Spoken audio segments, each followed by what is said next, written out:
All right, we're gonna call to order. Thanks for joining. I'm gonna take roll call. Davis? He's Here there. virtually. Hiram? I saw Lisa. Here. Loth? Malavite? Here. McCabe, sorry. O'Rourke? Reagan? Here. Webb? Here. Sukkel? Here. Flynn? Here. Lieberman? Here. Thanks. Great. And in terms of the meeting minutes from our January 7th meeting, any discussions on meeting minutes or motion?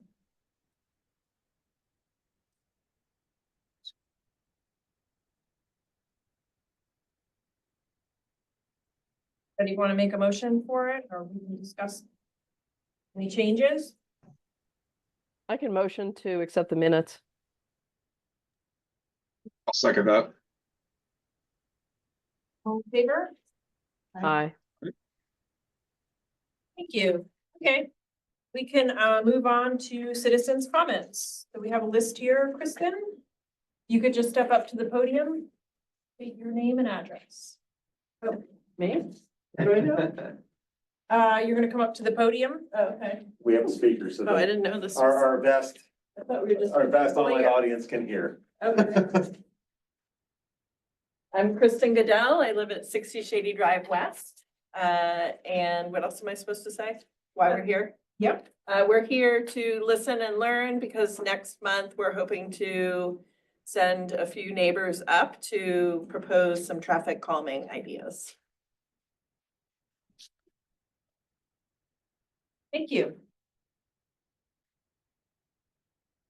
All right, and next we have Connor, Actually. or same together. Yeah, as a point of reference, right, if you want to speak, you go on that list. If you Yeah. don't want to Oh, speak, okay. Yeah, we're just here listening. Okay. Oh, that might have been my fault. I pointed out the sign and she. Oh, okay. Yeah. anybody want to speak? Does anybody want to speak Yes. tonight? Person back in Come on up, state your name and your address. Yeah, put you in front of the list. Oh, no, we're not looking. Thanks for doing that. Good evening to you all. My name is Paul Bellamini. I live at 191 Mayfair Drive. I was here with my wife and another resident of Mayfair Drive at November meeting where we submitted a petition with 80 different residents of Mayfair Drive requesting a traffic calming study and a couple solutions that we posted on that petition, also asking for maybe some changes. We also asked for a monitoring device to be, speed monitoring device be installed on Mayfair, especially lower Mayfair. It turns out the officer in charge installed the monitoring device in the eastbound direction going up Mayfair Drive from Cedar towards Washington Road. And that was in place from December 2nd to December 20th. And then he moved it 3 days later. I guess he had to recharge it. And he installed it facing the other direction, westbound direction, coming down from Washington Road from December 23rd to 13th. And that was all good and well, but we actually specifically requested the monitor to be placed at Lower Mayfair. There's a speed limit sign at house number 170, and there's a speed limit sign in front of my house, 191, which is a metal post. Both of those are metal posts, and he did not install. He installed them on telephone poles. And a friend of mine, a next door neighbor, was walking his dog and he ran into the officer as he was moving it. He said, to put it down where you want it, I'd have to dig a hole in the ground to put a post in. He wasn't very friendly that day. Anyways, I did go on the company's website, which is Traffic Logics, that makes the sign. And they do offer different mounting post kits for different types of poles, round poles, metal poles, all kinds of poles. So there is, if they don't have the right kit to install it on a U-shaped stop sign metal post, you can get one. So it's more usable in different scenarios. Right now, with them just putting it on telephone poles, it really limits the amount of places you can put the device and monitoring things. The reason I'm here tonight, basically, other than that, is, I wanted to find out three things, is the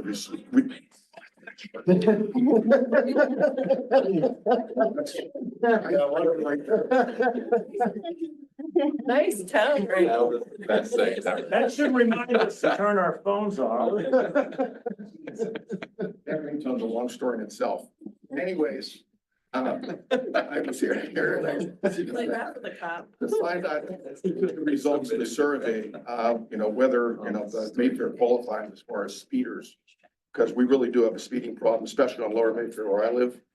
And, we also wanted to know what results of the survey. Is there any way that I can access the data to take a look at it? And the third thing is I was wondering, is there going to be any implementation of the requests, such as additional stop signs, a crosswalk, or speed bump? And I was wondering where things stand right now. So I just came in to get an update, and I was hoping the traffic engineer was here and he had a report ready so I could find out what's going on. I'm sorry about the ringtone. Amen.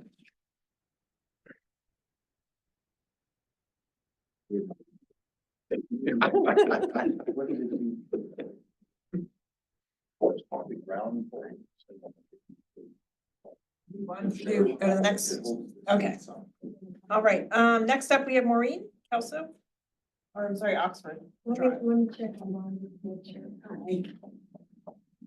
Hey, guys. So I missed last meeting, so I think you probably thought you got rid of me, but I'm back. So sorry. I apologize if you thought I was gone. So we're approaching spring, and so my anxiety levels are starting to increase. So I just want to make sure that you guys keep us in mind at Kelso. And with that, I wanted to bring some statistics to the group just kind of push the reason why we're starting to get anxious. Kids will start to cross here pretty soon because it's gonna get nice and there's gonna be an increase. So I'm sure this is what you do. I found a study. Kittleson and Associates, if you're familiar with it, a few years back had performed a pedestrian crossing study. They showed that drivers that yield to pedestrians at a simple crosswalk, but only if they're traveling 20 miles per hour or less. Once the driver reaches 30 miles an hour, just 1 in 8 of them will yield to a walker in the same intersection. When intersections are marked with high visibility crosswalks, it becomes 1 in 4 drivers. In that same article, they quote an alarming statistic that a pedestrian hit by a driver going 20 miles per hour survives 90% of the time, while only 40% survive when the driver is going 30 miles per hour or over. Also stating that statistic is even lower for those who are very young or very old or have a disability. This shows how incredibly lucky we were at Kelso with that little boy who was hit. He was able to walk away. And unfortunately, it's not if, but when another kid gets hit, those drivers go 35 miles per hour and more on that road. Next time, the statistics show we will not be so lucky. The majority of the pedestrians crossing at that crosswalk are young school-age children, including a hearing impaired child. There are additional factors that make this crosswalk high risk. That is the individuals that park on the crosswalk, making it difficult for the visibility of the pedestrians and the drivers, which I think we talked about. So I've been coming here for almost a year. My frustration levels are getting high. The kids are unsafe crossing. But I do realize, so we put in a petition, but we haven't really been clear on what we're asking for. So in that study, they really just showed that slowing down the drivers was what was gonna save lives, and have those kids or pedestrians walk away. But I understand there's no foolproof way to make sure that it's safe, but I feel like there's definitely safeguards that we can put in place. That has to be a better crosswalk. We have to increase safety. So some of my asks for tonight is for the police to monitor and require those drivers not to park in that location. And then some signage.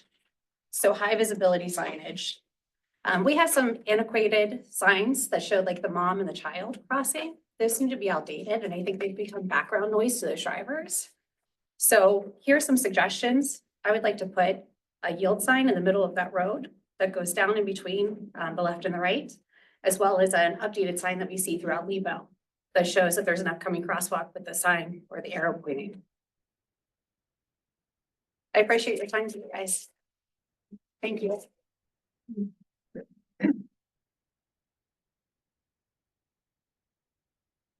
have anybody online?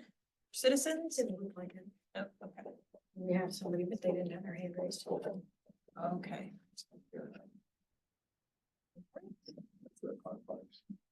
Next, Seth, we have the chairperson's report.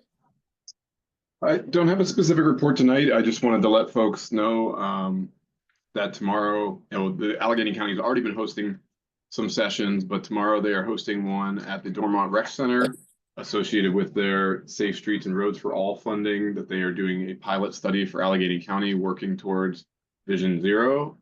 Dovetails well with what Maureen brought up. Speed is a major factor, and so they're doing it at a county level, but it is an opportunity. They have an online map for people to add areas of issues, and it's being run through the Southwestern Pennsylvania Commission. But they have funding to study the entire county, and I've already seen a lot of input from Mount Lebanon and Dormont and some of our surrounding communities. But they're in the data collection phase right now. So tomorrow, the event is at the Dormont Rec Center where the pool is from 4:30 to 6:30. I will be there, but just wanted to promote that for others in the room or listening online. That's all I have. Thanks, Seth. Do you know if that meeting is only in person? Yes, I believe it is. I mean, they have an online platform for all of this work. But yes, tomorrow meeting, I don't know what the format is, but it is only in person, I believe. I'll segue into mine, just and play off of Seth here for a second and say that not only was there a lot of information from Mount Lebanon in that, but I think Mount Lebanon had the vast majority of input on that website when I was looking at it. So obviously, again, we have a community that cares a lot about mobility and active transportation, but that shouldn't discourage people from continuing to pile in. I'll be curious how they work all that data, because most of that is not their roads. And it could just go into a black hole. So I'm a little curious how that will be parsed out and shared with other people, because some of those are our roads.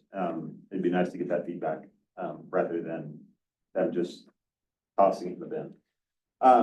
From a commission perspective, discussion session recently, the mobility board's recommendations for sidewalk for the next phase of sidewalks was reviewed. Commission was supportive of the Lakemont Greenhurst section. Given the volumes in that area of people moving between the high school and Hoover. But at this point, really, that's just a indicative, that's the direction that commission would like to go. In essence, what will happen at this point is the manager now is aware, and he is going to most likely be working toward a budget for 2026. 2026, yeah, it is 2025, right? For 2026, that would include sufficient funding to do that. That's to be determined, obviously, but he took that direction from the commission to be working in that direction. So that would be new sidewalk in the municipality, assuming that the funding makes it through the budgeting process. Other than that, commission is moving right along. Nothing major for mobility. I haven't heard anything on the consultants at active transportation plan lately. So nothing specifically that needs to be raised to the board. All right. Thanks, Commissioner Flynn. And on to staff liaison report. Okay, thanks. We opened bids today for a project that will be undertaking on Washington Road primarily. We're going to be installing or replacing the existing pedestrian crossing buttons with the APS units from Shady Drive East and West out to Castle Shannon Boulevard, the intersection of Castle Shannon Boulevard and Lebanon, and also the intersection at Cochran and Washington above the high school. Those are the audio buttons that actually speak to you for visually impaired folks, so they know when to safely cross the street when they have the walk signal. We're also going to upgrade all the video detection along that corridor with radar detection. The video is no longer supported, and it's kind of outdated technology, so we will be replacing those. Also, I guess this could be new business or we could cover it under that. I did receive, and I forwarded it to the group, a request from a group of residents on Seneca to be considered for sidewalk expansion. So that's in the share drive, if you wanted to look at that, SharePoint, and have a conversation about that. Mickey had spoken to the financial disclosure forms, and a brief reminder too that based on the policies and procedures of the boards, annual report is due to the planner sometime in March, by the end of March. That would go to the planner and review any goals accomplished the previous year by the board. That's all I have. All right, thank you. And for the subcommittee reports, we have capital budget. Lisa, did we have anything to update for capital budget? Only that we will be meeting in February. We're kind of close to a date. I'm guessing it will be in the third week of February. We did get some priorities from John from the policy committee, so we'll probably need to get some more detail from that group to see how much they're looking for and what specific details we can add to our recommendations. In regards to the Greenhurst and sorry, was Greenhurst to? Thank you. Do we need to do anything more with that recommendation? No, we had forwarded that earlier on with, and there was like an estimate on the costing, but will that be forwarded now from Rudy's group? Now that does engineering have to be done and so on? That is all, at this point, locked in. Okay. The manager will facilitate. He has the general direction. It will be, up to him to facilitate with Public Works, with Gateway, and the others to get, final cost estimates as necessary and put it in the budget or not at their discretion. But Got it. the direction is, from the commission is, to plan for it. So. Okay. What about the other two that we had put forth? One was for, I believe, Country Club, and the other one was Kelso. Do we need to resubmit those? Not at this point. Okay. No, they're on the list. I mean, again, that we basically, the commission at the last discussion session said that's the one that they wanted to prioritize, that we wanted to prioritize. I was there. And so now it would be another fiscal year discussion, so.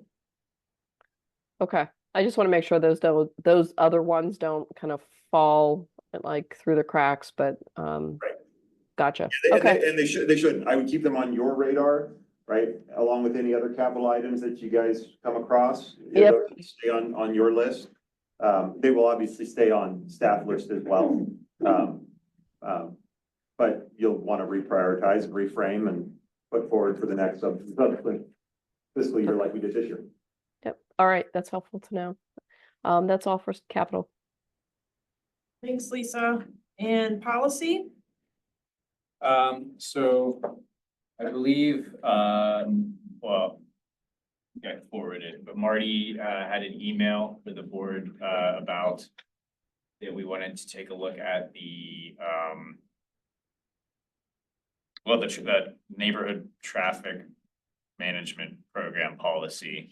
And I believe he included some ideas in that email to get some buy-in before we just to get some buy-in about what we were thinking about suggesting for updates for it. And I guess we're looking to see if those sound reasonable, or if anyone has any other paths that they would be interested in having us look into. And John, did you think any of that hinged on the Citizen Street Improvement Program being approved? for the neighborhood traffic management program? Yeah, I mean, they probably are related in some way, like, okay, you could do some neighborhood traffic calming via said program, but I guess it's not required to have that approved. If No, I don't think so. No, Okay. it's mostly think about data collection and prioritization is what I interpret the policy to be about.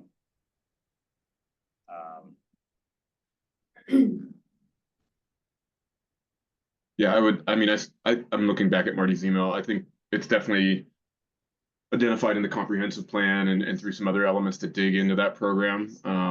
I know myself, I sort of shared frustration with the existing policy and program because it's limiting, and I understand purposes for being limiting, but yeah, we have folks like the Kelso Road folks. I know that is a state road, but it creates more frustration as is, or it creates just a, nobody's going to do it because there's too high a bar, or just frustration of not seeing any work. And I just don't think that's a good policy when there isn't productive a back end to a policy or program. I think the city of Pittsburgh has a really great one. I know they're funding limited as well, but they've really been proactive about getting ahead of these safety concerns with the temporary measures and then coming back on permanent infrastructure. So I would encourage folks to look at that maybe ahead of any meeting. We don't have a committee meeting scheduled yet, John. I know Marty is not in Pittsburgh right now, but I imagine we're looking for some dates soon. I mean, I think we were going for the third Monday of every month. So we had I forget what day that is for February. I don't know if you mentioned this in the email, but I know something that came up at a meeting was question of whether we could get some contact information for residents that had gone through the program previously and ask them what they thought, like what was frustrating. What they thought was frustrating about going through the process. Cause I know I've definitely come from it from the perspective of like, wow, this looks like I've just been turned off by it. And I didn't submit I didn't try to get an application for the street that I used to live on. So I've definitely been there with what Seth's just mentioned, but I know we have some places that did go all the way through and get traffic calming. And we had been mentioning, is there a possibility to talk to those people? I'll have to check. I wasn't the liaison to the board, when it was the traffic board. So I'm not sure. Is there an active list somewhere, Mike, of requests or that you're aware of? Right now, Police actually ran the traffic board before. yeah, I was on the it's park board. basically the neighborhoods that have gone through the process and have had a plan implemented. And then Scrubgrass, which is gonna have In the a process, yeah. And there's process. And then you had Arden and It's Overlook. East Sleepy Hollow area. That was a years while back, ago. yeah. Yeah, Sleepy Hollow was probably what, 10 years yeah, I'm ago. reading through his email. I don't see anything in here.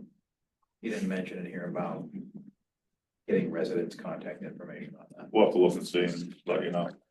I do think there must be some tracking because I know there was the part of the policy where something had been, or a study had been done within the last 3 years. They wouldn't do another study, at least under the previous board. So I don't know if the police were tracking that information somewhere. What information specifically are you asking about?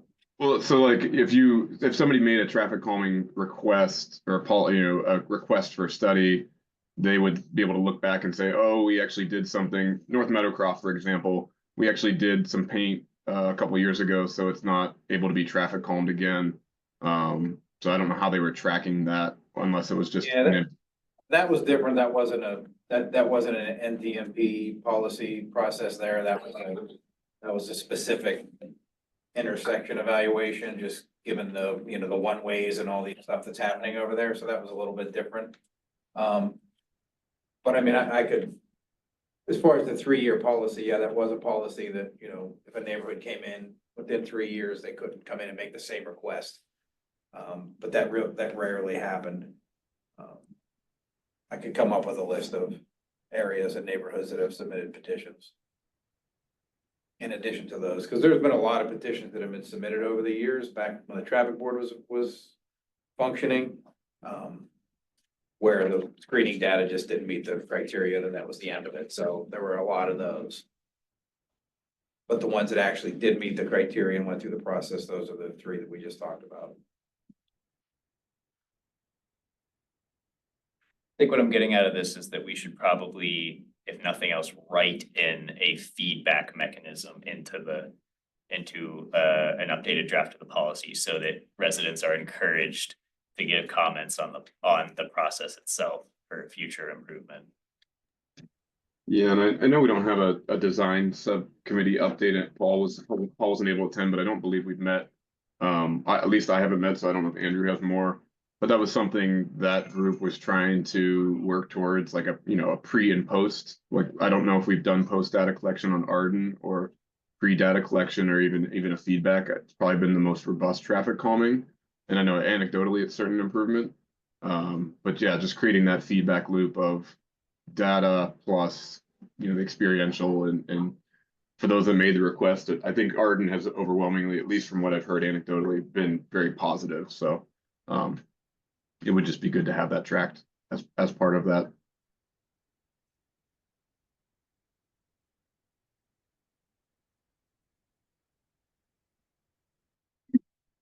All right. Our last subcommittee report, we do have street design. Are there any updates for that one? Or sorry, John, I don't know. That was all for me. Okay. Next item, any old business? I guess everybody's interested in the Mayfair and Austin Drive data. Yes. I did Hot topic. prepare a memo today. We got the Mayfair data, right just before the January meeting, so it was a little bit of a late to be able to turn that around. The Austin data also came in. So I did prepare a memo just summarizing the data. This all was collected by the Mount Lebanon Police Department.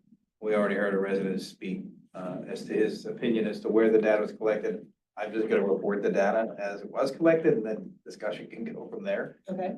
So the Mayfair data was collected in two different times, one eastbound and one westbound.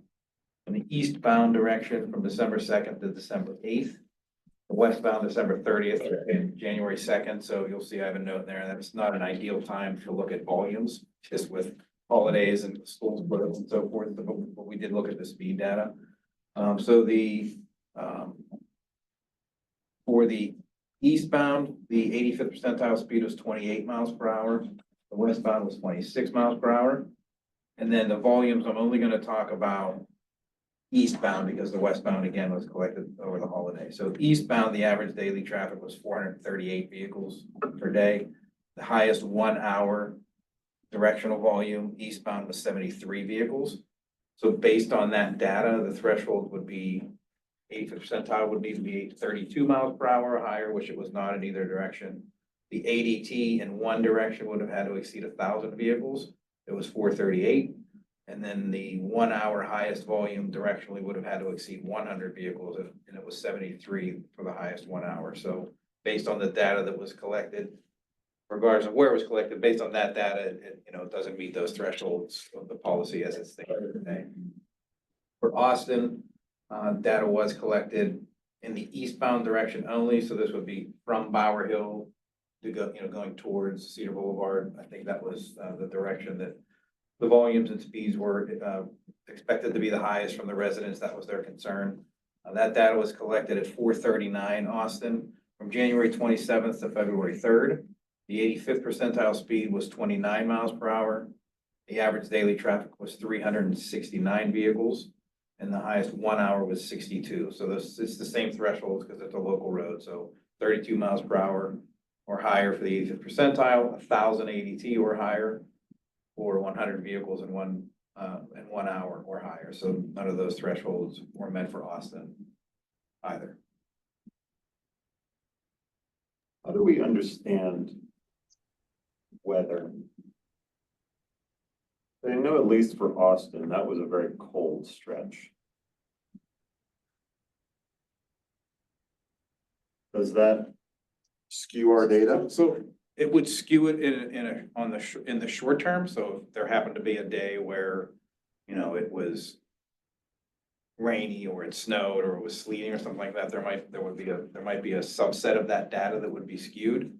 But when you're collecting, you know, thousands of vehicles of data over a 1 week period, it's essentially gonna cook out the way that it does as far as speeds go. The volumes each day, if you look at the hours in each day, were very consistent, so there really wasn't a change in volume either by the day or in particular specific hours.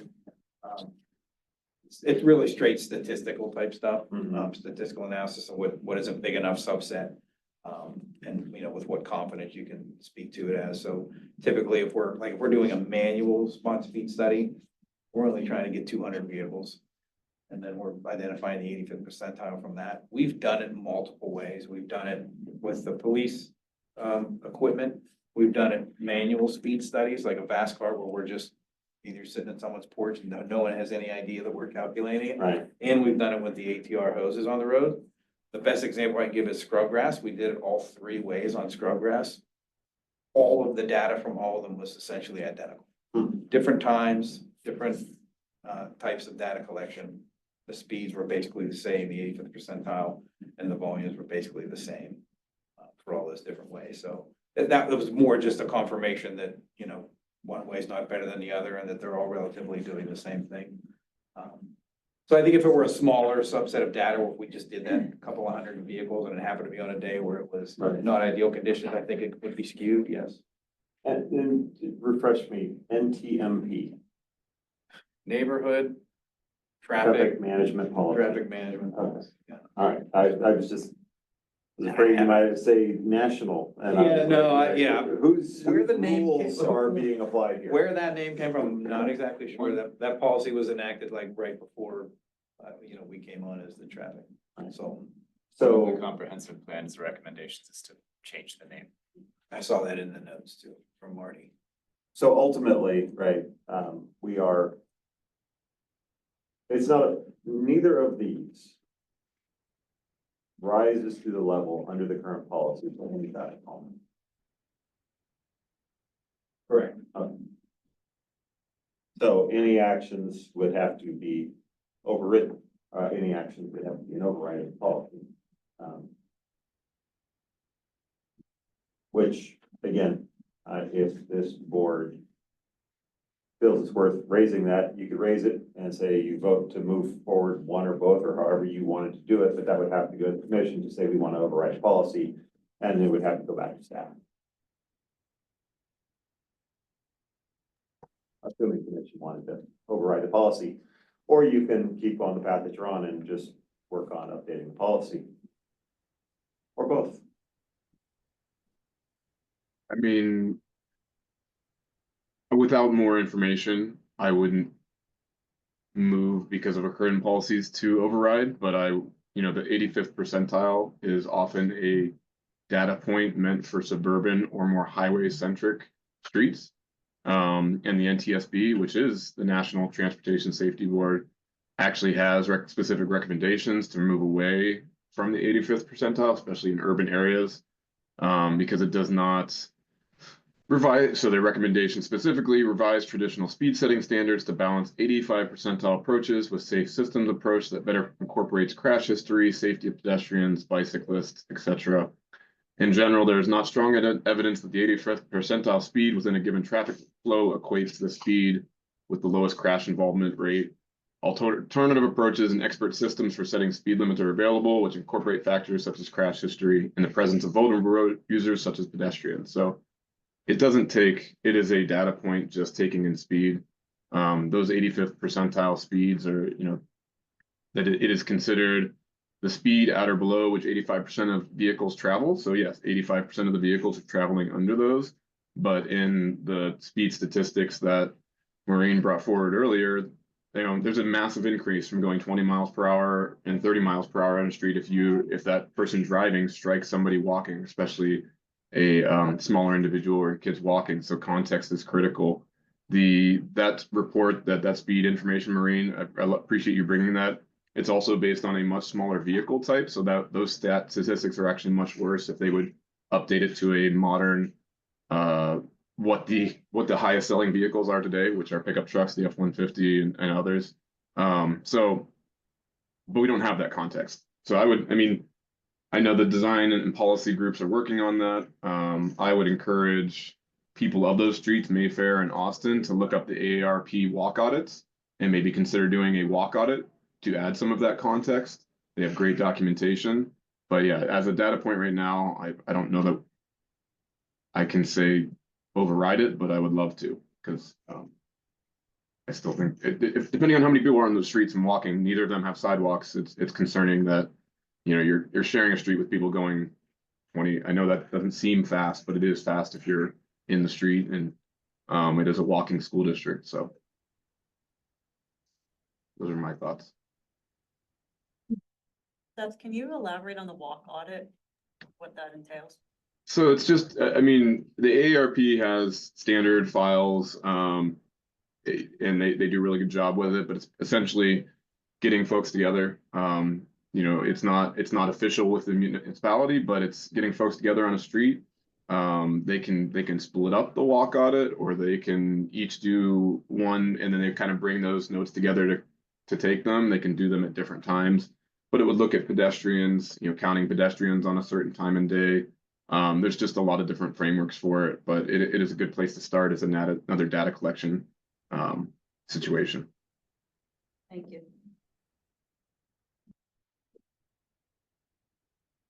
So can I ask a question? If we, you know, decide to change, we recommend that we want to change the policy. What's the length that process would actually take? I'm gonna guess it's not gonna be a quick process. And this would be something that would probably take months, maybe even years to do. Is that accurate, or? I'm still waiting for a revised policy proposal. So, I mean, it's sitting here in this group. Yeah, but what I'm asking is, once we submit it, how much time? Well, then commission's gonna have to look at it and say, yeah, moving forward, and then it's gonna have to go to staff, or we'll have to obviously make sure it's refined and, you know, conforms to all legal and all other requirements, right, that need to be addressed, and then back to commission for a vote and approval. So I would say probably next year. So when that happens, do these residents, is this data still valid, or would they have to ask again for the street to be? Have the study done again? What does current policy say? 3 years. 3 years. There you go. Okay.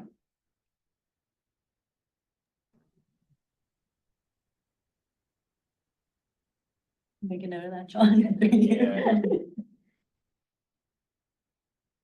Like looking at this, and I think we're like indirectly getting some commentary that could have been triggered by Marty's email, but sort of in the back end.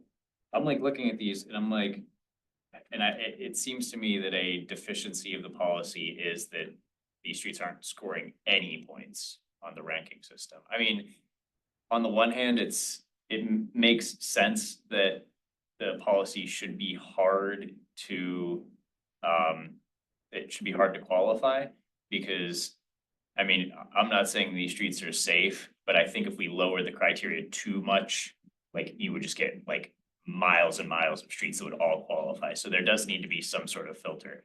But it seems to me there are problems that are below the threshold and just aren't getting, they're not even getting a low score. They're just getting ignored completely. And like, yeah, I did notice, I don't think the policy has any way to account for like speed limits under 25. I don't think we have any in Mount Lebanon other than the school zones, but it doesn't even, I don't even think it recognizes the existence of a school zone. So that might be a potential avenue for improvement.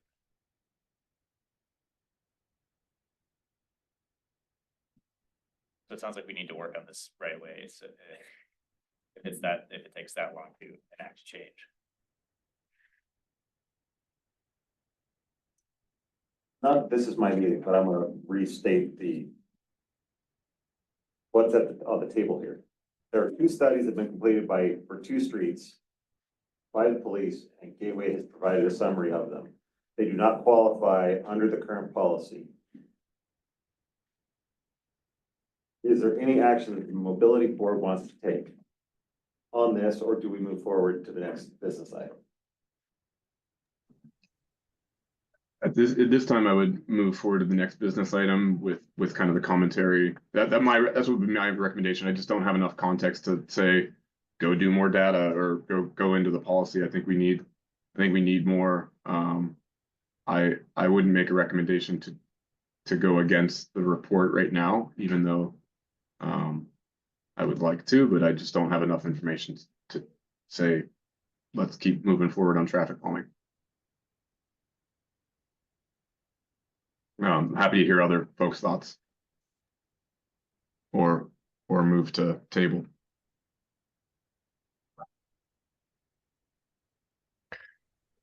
I agree with Seth. I think that we need to move on. I think too, with the traffic study, there's going to be other options possibly for traffic calming as we move forward. That would give streets like this that don't meet that threshold other options. So maybe there's a matrix at some point, so it doesn't qualify for stop sign or whatever, but maybe there's other things that we can do. So I think at this point, because it didn't, these streets didn't unfortunately meet that threshold, we need to basically move on with the policy as it is. And like, remind me again, what's the stop sign threshold again? Or is that not, is that specific more to an intersection? It's to an intersection. Intersection, Yeah, okay. like, there is no acceptable guideline or treatment to just put a stop sign mid-block on a road. Right. It's at an intersection, and then the specific warrants are specific to if you want to have an all-way stop control. So if you have a four-way intersection, you don't need a specific study to stop the minor street approaches if the main street remains free flow. If you want to stop the main street, that's when you have to meet certain warrants. And just seeing, I live in the Lincoln School District, Overlook, in North Meadowcroft. Didn't used to have stop signs, is my understanding. They have stop signs on almost every stop or cross street now, and they're all stops. That doesn't stop anybody from blowing through them and rolling through them, unfortunately. So I don't think stop signs are traffic calming, because if people feel comfortable enough to blow through them, they're going to do that. There's some other measures that can be taken as we add more to the toolkit. So.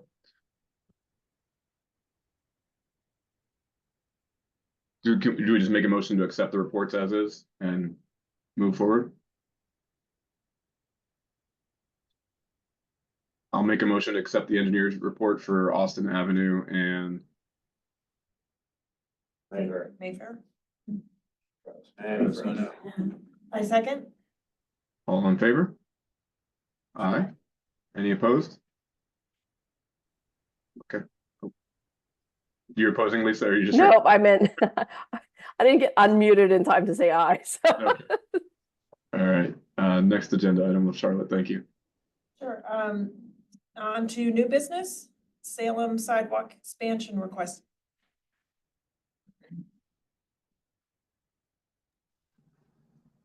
I did not have a chance to be able to open that document. I don't know if it worked for anybody else, for the Salem. But I was curious about that because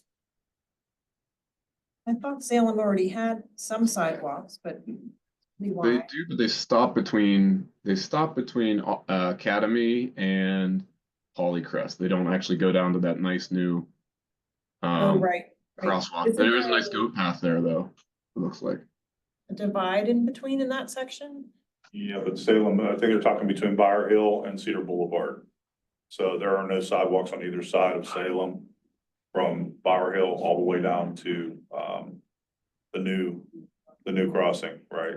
The warning devices at Polycrest, Cedar and Salem. And that was the request. I received the request. It comes to the liaison, staff liaison. I placed that in the SharePoint site and forwarded the email, I believe, as well. So the next step would be for the group to discuss that and decide whether there's a recommendation that needs to be forwarded to the commissioner or the manager. Manager, I believe, right? Manager, yeah. The sidewalk evaluation that the capital subcommittee reviewed, was that looking at all the streets and the potential for sidewalks, and that was the list? no, Or what did that list? That was the list that was brought forward to the commission by Gateway. We had asked the research to be done. And that was the list that was provided. So it did not look at everything. It was kind of key traffic flow areas. Salem, just for reference, right? I mean, it's in Ward 5, so I know it. Yeah, is that cut through between Bower Hill down to Main Park, where we did all the traffic calming work on Cedar. It is a wide street. It has an interesting circle intersection down toward the bottom. And it is a bit of a cut through. There's at least there's one stop sign, probably 3/4 of the way up the hill toward Bower Hill. But there's a lot of kind of pass through traffic. Though I don't know that it's prohibited left turn at the top, so you can't make a yeah, left. yeah, turn. you can't make a left turn You at the can top. only make it, and that was part of the, that was, I think, a calming measure previously to prevent that traffic from flowing through that neighborhood up to Bower Hill, making a left. Right. And nobody ignores that sign, right? I will say, Seth, that, you know, having driven through there quite a bit, that's a recommendation that I actually do take personally. But I can understand where some people wouldn't, but it's bad sight lines. Yeah, I agree. But I've just, we could harden that median. Oh, it's a county road. So I know Bower Hill is a county road, Yeah, but they are open to change. It'd be that great infrastructure. I wouldn't say it's going to waste, but you can see, it looks like there's a stop sign at Chalmers Place. correct. And then that intersection down by that planting median is quite a wild one. The Academy and the other side there, that would not be fun to navigate if you're walking to school, that intersection. So certainly I ride room my for- bike through there all the time. I'm thinking of you as a young child, sending my kids to school through that intersection. If you're with cut through traffic. It looks like oh, you know what? There was a bus that ran through here in 2012. There's a bus stop sign from 2012 at the corner of Salem and Academy. I don't know what bus that would have been, but it doesn't run through there anymore and it's not going to. My only other comment on Salem is that this is a street that while sidewalks are always welcome, you know, in my opinion, this is a street that personally I think, you know, is primed for alternate design for a variety of reasons. I would hate to get pigeonholed and spend a lot of money just on a sidewalk when there's a lot of other potential things to consider on this street.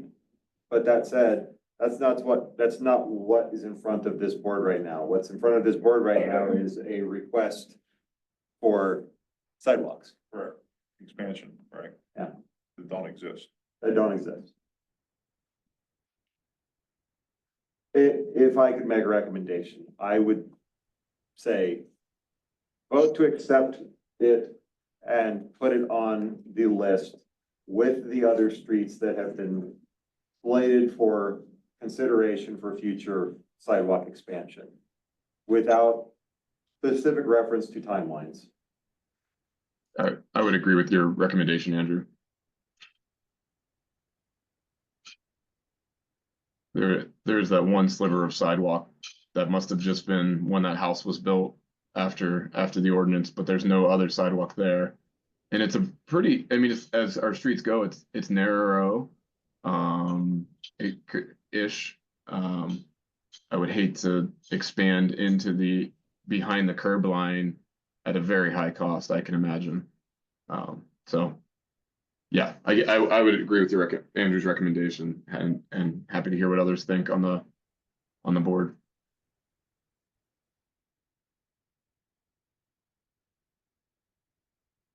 Yeah, I think so. I think it makes sense.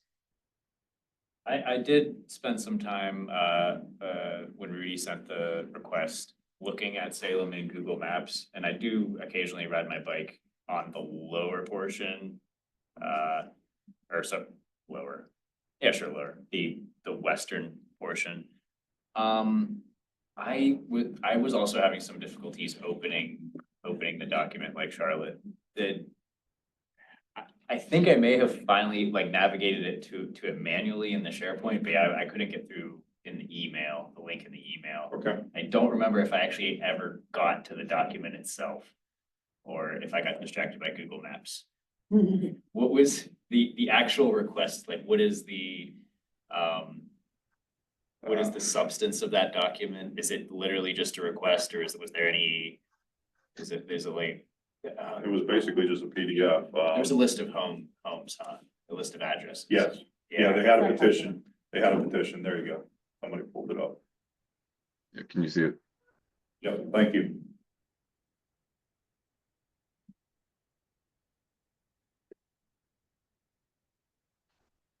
So yeah, residents on streets not appearing on the CSIP or the capital investment program list.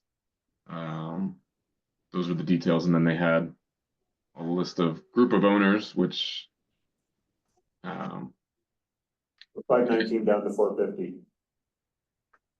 go ahead, Andrew. What was that? I think the request was for the entire length. I mean, the policy is stated that they just need to have so many residents, I think, on that area. Yeah, Bower Hill to Cedar Boulevard, Hollycrest Drive is where they're requesting it. Right.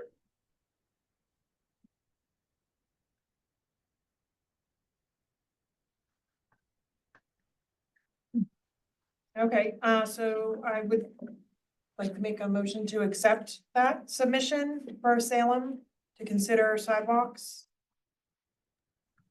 Yeah, motion to accept and analyze with our other sidewalk list, just to clarify that, right? With the other streets that are in need. Right, to add it to the other streets that are under consideration for sidewalk.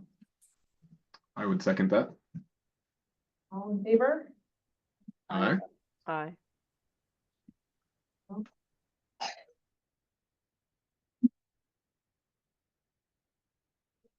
Can I bring forward one other new item? Yep. I know this is probably premature, but I thought it was a very interesting tool. I was throwing our traffic engineer right here a little bit ago.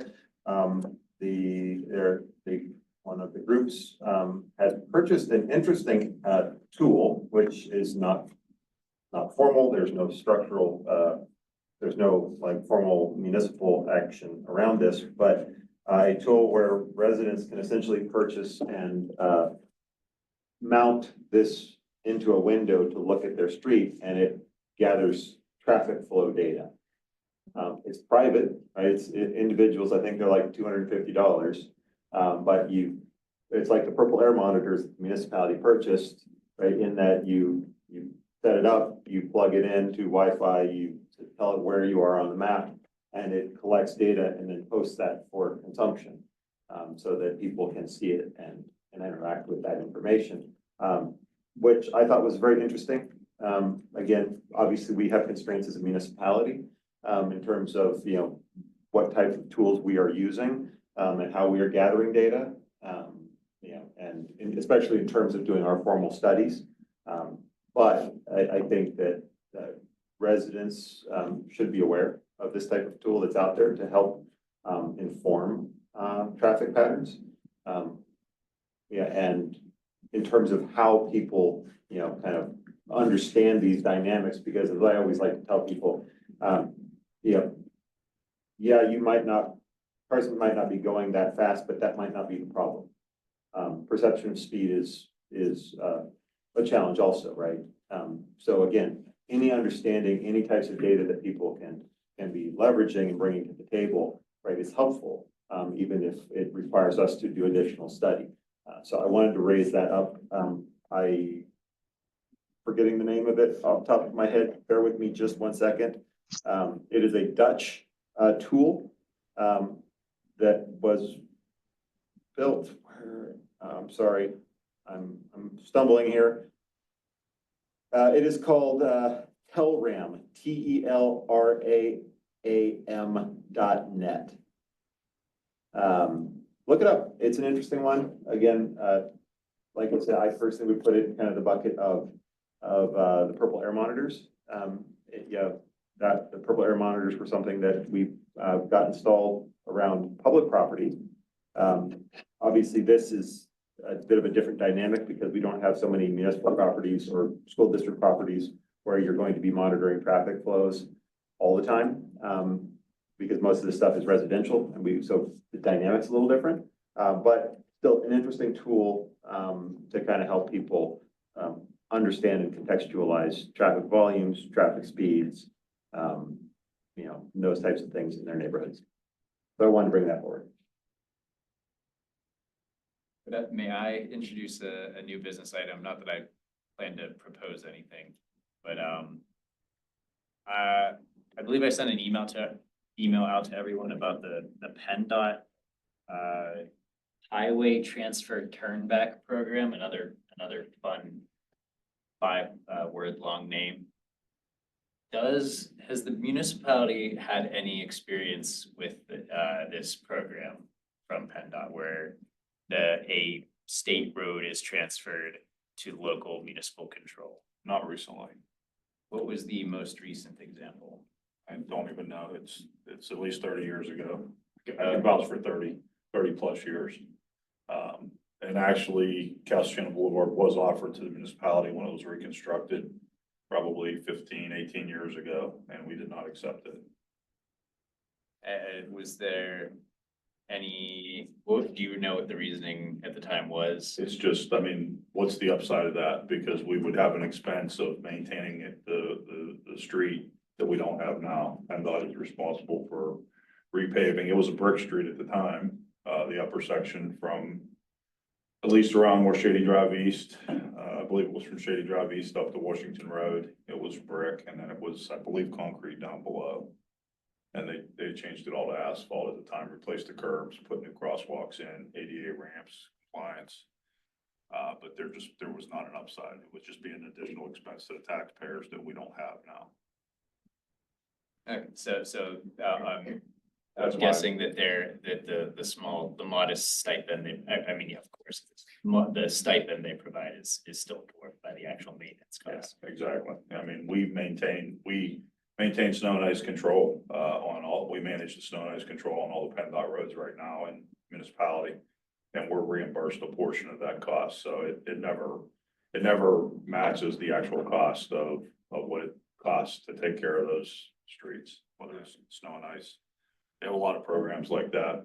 We used to participate in I forget what the name of the program is, but we would do work on their streets and they would sweep. They have sweepers, so they would sweep our streets in exchange for other things that we would do. And we got away from that as well. It was cheaper for us to contract the work out versus an exchange of different things to be done. Because we put a lot more hours into it than it was really worth. It was cheaper for us to outsource that work. Okay. I mean, I'm thinking not just in terms of like fair finances, but I look at this section of street and I see like it is a key local street in our community with a school, library, a church. It's a popular walking route to yet another school, several businesses, and a couple fun intersections for pedestrians.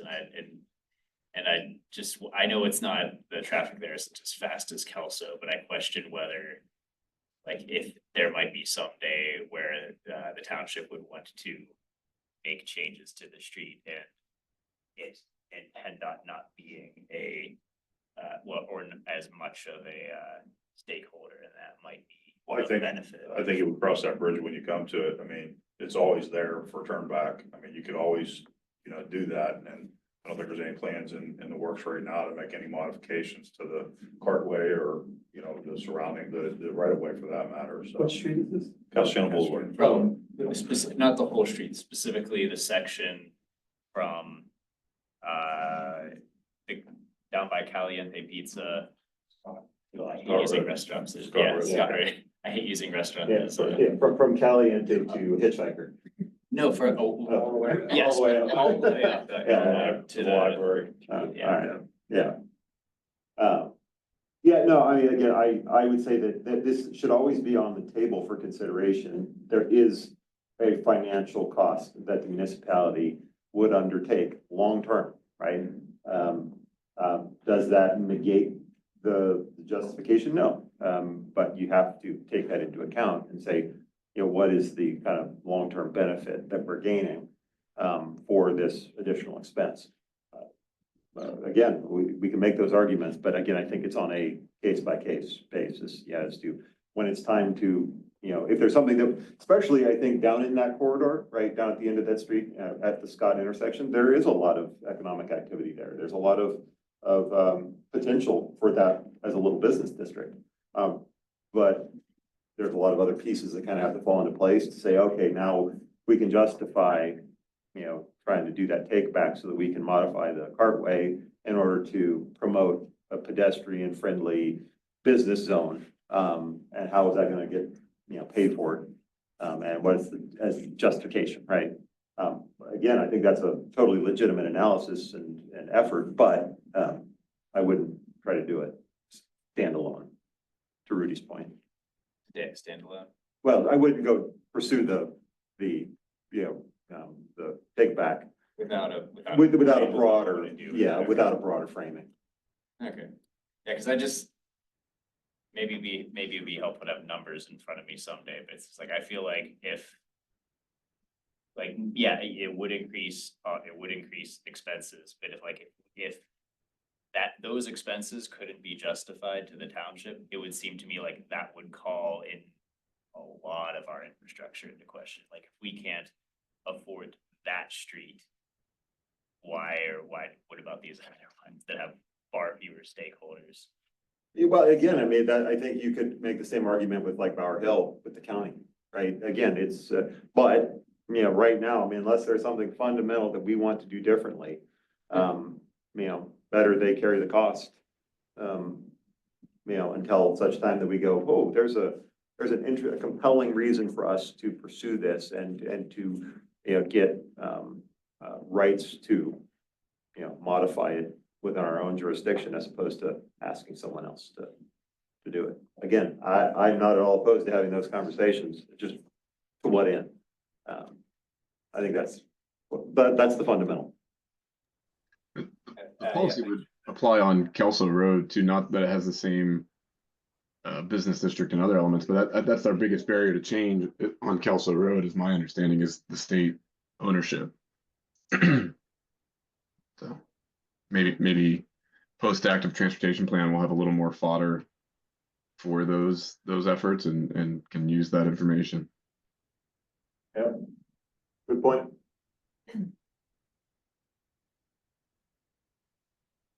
Yeah, I think that provided the context I needed, thanks. Yeah, you're welcome.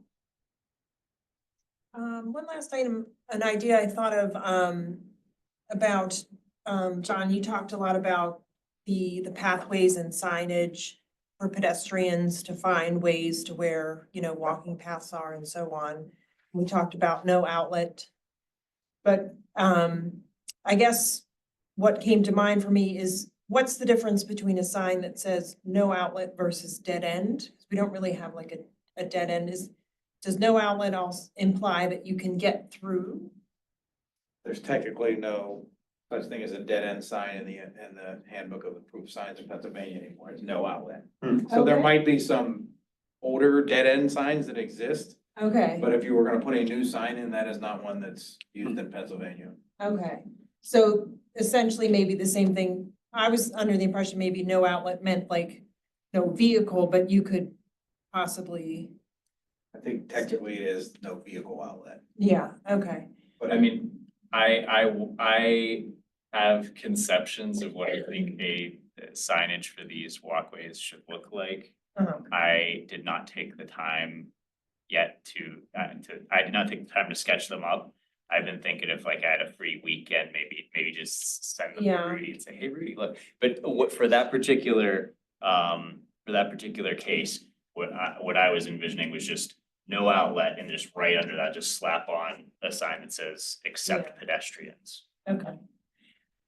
Well, but building onto that, it's just an idea, you know, for our lovely municipal magazine that staff, everybody does such a good job on, is maybe like signs explanation, like, you know, just an idea of, okay, well, what is, you know, there's so many signs in Mount Lebanon. And, you know, that was one of them, and that you answered my question, but are other people curious, like, what's this one, like yield on left, or this, or you know, or maybe by the numbers, fun little, like, how many signs do we have, and, you know, or whatever, you know, it was just a thought I had, just to sort of, you know, engage, you know, through that means to say, you know, here's what the mobility board, you know, is doing some research on, whatever, you know, but if you were ever curious, what does this sign mean? Maybe you didn't know, as either a pedestrian or. So you're talking like now more broadly in terms of like all, Yeah. like the entire street Right. system. Right, in Mount Lebanon, but it's just Yeah. an idea. I'm not sure we have that much unique in Mount Lebanon other than like the historic district markers. Right. Right. I don't know, but it could be a fun article, how many signs Like- Public Works maintain. And think about the song, like signs everywhere. Yeah, signs. right, yeah, you could I actually already have do a a fun title. article, yeah. No left turn sign. Yeah, like, you know, the Pittsburgh left. I can tell you too, we just went through an exercise with the parks and we finally agreed upon a consistent display of signs, and they're being actually distributed through the different parts of the park system now to label those parks and identify them. But that you can really go down a rabbit hole. For many years, Oh, yeah, no, I we really remember that talked about it, discussion a yeah. while ago. Right, Yeah, right. a couple So it's years finally, ago. and I think maybe, you know, based on those discussions, we modify or look at that as a template, if you will, and work from that so that everything's consistent. You maintain some sort of a consistency. That's just my thought. We Okay, spent a lot of time, money and effort, Yes. consultants to get to the point where we're at now. So to start over again or to change that, we don't want to go down a different path. okay, They are pretty signs. Yeah, and they do look nice, yeah, so. cool. Yeah, or maybe even just highlighting that, but I get what you're saying, not necessarily to change anything, but it's just, again, to inform. Yeah. You know, just, hey, you know, here's what these signs might indicate, or what to look for, you Mhm. know, but just an idea. Right. Anything else?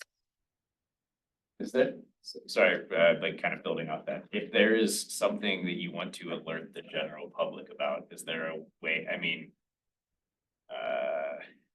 Yeah, like the municipal magazine, is there a way to say like, hey, it'll be cool to do a story on this, or is that something that would be? You can Not something always, the board should not you do. can always email PIO directly, you can email me, I will raise it to her. Social media, you Yeah, can go yeah. there, make She- suggestions. Yeah, She retains complete editorial control, but we can always make suggestions. Is a suggestion something that would be better done as a private citizen or collectively as the board? I don't think it, necessarily matters either way. If it's a good idea, it's a good idea. And that is, I should know this, Laura. Laura, right? Okay, cool. And I would just say some boards in the past have, had a opportunity to contribute with some periodicity to the magazine, the Environmental Sustainability Board once upon a time put, I don't know, it's a half-page article maybe about a topic periodically. So those vehicles are there. Hey, we got another board member here. Hi. Hello. Thank you. I think she's ready. Yeah. Yeah. Yeah. She just whispered motion to adjourn, right? So moved. Motion to adjourn. Thanks. Next meeting. And then, Awesome. sorry, before we do that, the next meeting is on Tuesday, March 4th. 6 p.m. Or did the time change? Yeah, 6 p.m. 6 p.m. Ready to adjourn? Thank you. Thank you. Thank you, everybody. Everyone. Good night.